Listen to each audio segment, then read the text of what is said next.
नमस्कार। आज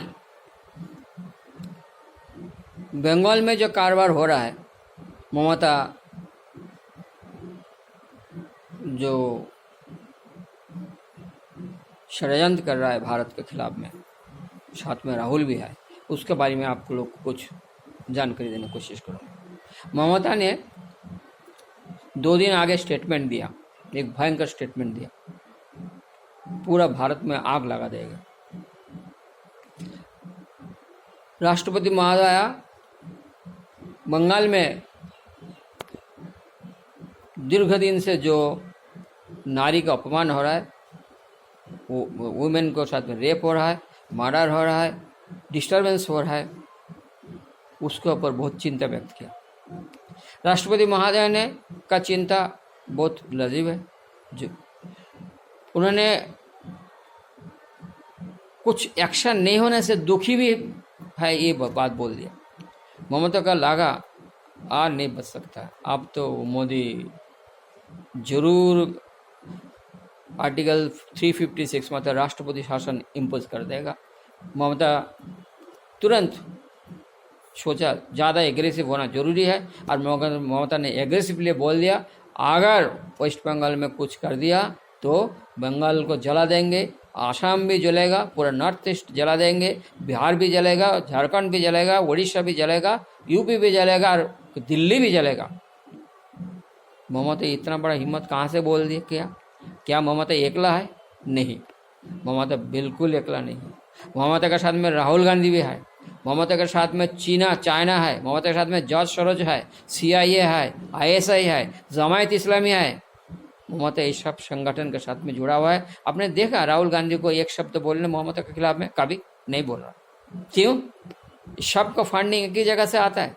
सबका फंडिंग वही जॉर्ज सोरोज, वही चाइना, वही CIA, वही ISI, वही जमात इस्लामी और वही क्रिश्चियन टेररिस्ट मिशनरीज। सब एक ही फंड, ये तिजोरी से पैसा आ रहा है, सब एक ही जगह से प्लानिंग हो रहा है। ये लोग का सबका रोड मैप है भारत को टुकड़ा करना। ममता आज बंगाल का जो सिचुएशन है उसके ऊपर फायदा उठा लिया। बांग्लादेश में थोड़ा दिन आगे जमायत इस्लामी जो कू कर दिया, उसमें बॉर्डर एरिया थोड़ा डिस्टर्ब है। इस स्थिति में बांग्लादेश में बॉर्डर डिस्टर्ब है, और वेस्ट बंगाल का साथ में बांग्लादेश का करीब 4000 किलोमीटर बॉर्डर है, और वेस्ट बंगाल एक मुस्लिम डोमिनेटेड स्टेट है, करीब करीब 40% मुसलमान है। और ममता को मालूम है मुसलमान सब जमायत इस्लामी का कब्जा में है, और ममता का सपोर्ट में खुलेआम रास्ते में आ जाएगा। और ममता का ये भी मालूम है बांग्लादेश एवं रोहिंग्या पॉपुलेशन भी भारत में इन्फ्लेंटेशन करके बहुत आ गया, बहुत रोहिंग्या और ये लोग भी सड़क में आके उपद्रव सृष्टि करेगा, जिससे भारत में एक हैवॉक कंडीशन सृष्टि हो जाएगा। संभालना मुश्किल है, आग लगेगा। अब थोड़ा दिन आगे आपको मालूम है राहुल गांधी चुनाव का आगे बोला था, अगर मोदी जीत गया तो भारत में आग जलेगा। भारत में जगह जगह पेट्रोल बिछा हुआ है, खाली आग लगाने का दे रहा है। ये राहुल का स्टेटमेंट था, याद क्या है आप लोग को? सब राहुल ने बोला था, और वही काम हो रहा है। ये लोग सब मिलके ये काम कर रहा है। बंगाल में जो हो रहा है ये एक साधारण लड़की का रेप हो गया, ये नहीं है। बंगाल में पिछला 2011 से हर चुनाव का बाद, 2011 से क्यों हो रहा है? बंगाल में तो CPM का ज़माना में भी चल रहा था। हर चुनाव का बाद में बंगाल में जेनोसाइड होता है, 200-300 हिंदू को मर्डर किया जाता है, हजार औरत को साथ रेप किया जाता है, लाखों कई लाख हिंदू अपना घर, अपना सब दुकान, सब कुछ छोड़ के आसाम में, बिहार में, उड़ीसा में, झारखंड में जाके रिफ्यूजी बन के रहता है, लाखों। और एक दिन नहीं, ईयर्स टुगेदर, साल का बाद साल वहाँ बाहर रह रहा है। क्या ये डेमोक्रेसी है? ये संविधान है? राहुल बोलता है ना संविधान बचने के लिए लड़ाई था, यही से संविधान बचता है। चुनाव का में रेप करना है, ऐसे संविधान बचता है। चुनाव के बाद में हिंदू का साथ में जेनोसाइड करना है, ऐसे संविधान बचता है। हिंदू को मारपीट करके भगा दो, वो दूसरा को स्टेट में जाके शरणार्थी होकर रहे। ये एक दिन का घटना नहीं है, ये कई दिन से चल रहा है और इसका पीछे विदेशी शक्ति बहुत सक्रिय है, बहुत जो काम कर रहा है। आप लोग बहुत आदमी थोड़ा दिन से बोल रहा है ना, थोड़ा दिन से बोलता है मणिपुर जल रहा है, मणिपुर जल रहा है। मणिपुर में क्या हुआ आपको मालूम है क्या? मणिपुर क्या है? मणिपुर का एक्चुअली प्रॉब्लम कहाँ से आया? मणिपुर का साधारण प्रॉब्लम नहीं है। आप लोग सोचते हैं मणिपुर में कुकी और मेथी का लड़ाई है, हिंदू मेथी और कुकी की लड़ाई नहीं। खाली ये हिंदू मेथी कुकी की लड़ाई नहीं है, इसका पीछे बहुत षड्यंत्र है। मणिपुर में जो कुछ हो रहा है, मणिपुर का पास में एक क्रिश्चियन कंट्री, सेपरेट कंट्री बनने का प्रक्रिया शुरू हो गया। मणिपुर में कुकी मेजोरिटी जो है खाली 30% पॉपुलेशन कुकीज़ का है, लेकिन गांधी फैमिली ने कुकीज़ को एसटी का स्टेटस दे के 90% मणिपुर का लैंड के ऊपर स्वामित्व दे दिया। क्या हुआ मालूम? मणिपुर में कानून बनाया कांग्रेस ने, जो एसटी होगा वही पहाड़ी एरिया में जमीन ले सकता है। एसटी कुकीज़ को एसटी डिक्लेयर कर दिया। जब वहाँ का एक्चुअल रहने वाला सदी से है, एक्चुअल रहने वाला जो है भूमिपुत्र, वो हिंदू है, मैथिज है। वो लोग का पॉपुलेशन 75-80% के करीब, लेकिन वो लोग खाली मणिपुर का लेवल लैंड जो है 10% लैंड में वो लोग का कब्जा है। मणिपुर का 90% जमीन में क्या होता है? अधिकतर जमीन में अफीम का चाष होता है पहाड़ी एरिया में। एक कुकीज लोग अफीम का चाष करता है, क्रिश्चियन मिशनरीज लोग अफीम का करता है, वहाँ में क्रिश्चियन टेररिस्ट लोग ये अफीम का धंधा करके पैसा देके हथियार खरीद करके देता है ये लोग को, वहाँ का कुकीज को। वहाँ में टेररिज्म हो रहा है, सेपरेट कंट्री बनाने का प्रक्रिया हो रहा है। ये है मणिपुर का कहानी। मणिपुर का कहानी है ना। राहुल बोलता है ना मैं मणिपुर जाता हूँ, मणिपुर जाता हूँ। मणिपुर तो तुम जाओगे क्यों? वहाँ में क्रिश्चियन टेररिस्ट लोग, वहाँ में और कुछ मुसलमान भी है, कुछ मुसलमान ऑर्गेनाइजेशन भी काम कर रहा है। वो लोग मिलके भारत को टुकड़ा करके कुछ भारत का हिस्सा, कुछ म्यांमार का हिस्सा, कुछ बांग्लादेश से कुछ चिटागंग एरिया लेके एक अलग से कंट्री बनाने थे। वो कंट्री का नाम भी है जालिंगम। कंट्री का नाम क्या है? जालिंगम। जालिंगम कंट्री बनाना चाहता है। और ये लोग आज नहीं, ये लोग का कई मैगजीन में ये लोग को उपलब्ध है ये लोग का कहानी। ये है मणिपुर कोई साधारण घटना नहीं है। मणिपुर का एक केवल खाली एक मैथी और हिंदू मैथी और ये कुकीज़ का लड़ाई नहीं है। इसका पीछे विदेशी ताकतें हैं, विदेशी षड्यंत्र है। उसमें अमेरिका, CIA, जॉर्ज सोरोस का फंडिंग है और राहुल, ममता ये लोग का मोरा है। ये लोग बोलते, ममता बोलता है ना नॉर्थ ईस्ट भी जलेगा, किसका भरोसा में बोलता है?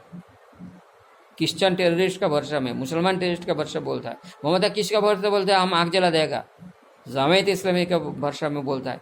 ये लोग ये हो रहा है साथी, आज जो हो रहा है ये बहुत खतरनाक चीज़ है। हिंदू, बहुत सारे हिंदू है शांति में रहना चाहता है और शांति में रहना अच्छा है, लेकिन अधिक शांति देश को टुकड़ा कर देगा। और एक क्रिश्चियन टेररिस्ट गैंग को अच्छे से मालूम है जब तक हिंदू है हम ये काम नहीं कर सकता है। इसलिए ये लोग हिंदू जेनोसाइड करता है, हिंदू को एलिमेंट करने की कोशिश करता है, हिंदू को कन्वर्ट करने की कोशिश करता है। हिंदू रहेगा तो भारत टुकड़ा नहीं होगा, ये लोग का मालूम है। क्यों? हिंदू का संस्कार ऐसा है। हिंदू का बच्चे को सिखाया जाता है जननी जन्म भूमिष्ठ स्वर्गाद विगर्यसि। क्यों? हम हमारा जन्मभूमि को, हमारा माँ, हमारा स्वर्ग से भी हम ज़्यादा मानता है, ये हमारा शिक्षा है। इसलिए जब तक मैं हिंदू हूँ हम भारत को भाग नहीं होने देंगे, भारत को टुकड़ा होने नहीं देंगे, भारत को लिए हम सदैव बलिदान देने के तैयार रहेंगे। ये हिंदू का मनोभाव है। इसलिए राहुल उसका क्रिश्चियन टेररिस्ट, मुसलमान टेररिस्ट का टारगेट है हिंदू को एलिमिनेट करो, हिंदू को कैसे भी करके हिंदू का पॉपुलेशन का काम करो। और हिंदू को एलिमिनेट करने से ही, हिंदू को कन्वर्ट करने से उनका उद्देश्य सफल होगा। ये इसलिए ये लोग ये काम कर रहे हैं। आज बांग्लादेश बॉर्डर में अस्थिर है, मणिपुर में ये लोग अस्थिर करके रखा।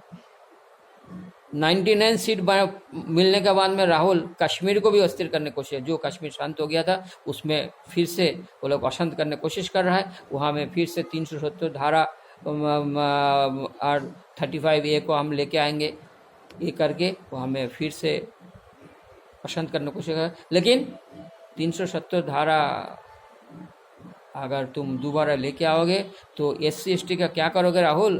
370 धारा चलेगा तो SC ST का रिजर्वेशन तो खत्म हो जाएगा कश्मीर में। तुम तो SC ST का हीरो बनना चाहते हो ना, तो तुम SC ST का हीरो बनना चाहते हो अदर स्टेट में, और कश्मीर में तुम SC ST को अधिकार छीनना चाहते हो। कर्नाटक में तुम ST SC को अधिकार छीन लिया ऑलरेडी, OBC का हिस्सा मुसलमान को देके। अभी तुम कश्मीर में वही काम करने चाहते हो। ये दोगलापन छोड़ो। राहुल पूरा दोगलापन काम कर रहा है, साधारण आदमी ये समझ नहीं था। कुछ बुद्धिजीवी ये लोग से क्रीम खा के, मलाई खा के साधारण भोले वाला जनता को भूल समझा रहा है, गलत समझा रहा है। ये लोग, ये बुद्धिजीवी से बच के रहो। ये बुद्धिजीवी नहीं है, ये लोग पैसा से बिक गया, ये लोग बेनिफिशियरी है केवल। ये लोग को मालूम है भारत का जनता भोले वाला है। ये लोग को कुछ भी समझा के हम हमारा सत्ता हासिल करेंगे और सत्ता का क्रीम खाएंगे। भाई लोग, आप लोग अभी भी सजग हो जाओ, अभी भी कुछ नहीं बिगड़ा। अगर अभी भी सजग नहीं हो जाएगा और जिस दिन देश टुकड़ा हो जाएगा, टुकड़ा होगा, देश का ये सब कुछ खत्म हो जाएगा, उस दिन आपको जागने से भी कोई फ़ायदा नहीं है। इसलिए अभी भी वक्त है, अभी आप लोग जाग जाइए, हिंदू एकत्रित हो जाइए। दूसरा जाति को, मुसलमान से कोई उम्मीद हमारा है नहीं। आप लोग को किसी का है तो हो सकता है, लेकिन मुसलमान में 5-10% हो सकता है। तो लेकिन जो हिंदू है, कब से कहा आप तो जागो, देश आपका है, इसका नाम हिंदुस्तान है, आपका है, हमारा देश है, जागना होगा। आँख खोलिए, ये भारत को रक्षा करना है। ये राहुल रक्षा नहीं कर सकता है, नहीं करेगा। ये विदेशी ताकतों के हाथ में बिक गया। ये लोग, ये सेकुलर गैंग विदेशी ताकतों के हाथ में बिक गया। अभी हमारे भारतवासी से निवेदन है, आप लोग सच्चाई को समझिए, जागिए। ममता का जैसे, राहुल का जैसे देशद्रोही को उचित जवाब देना जरूरी है। जय भारत, जय हिंद, जय भारत।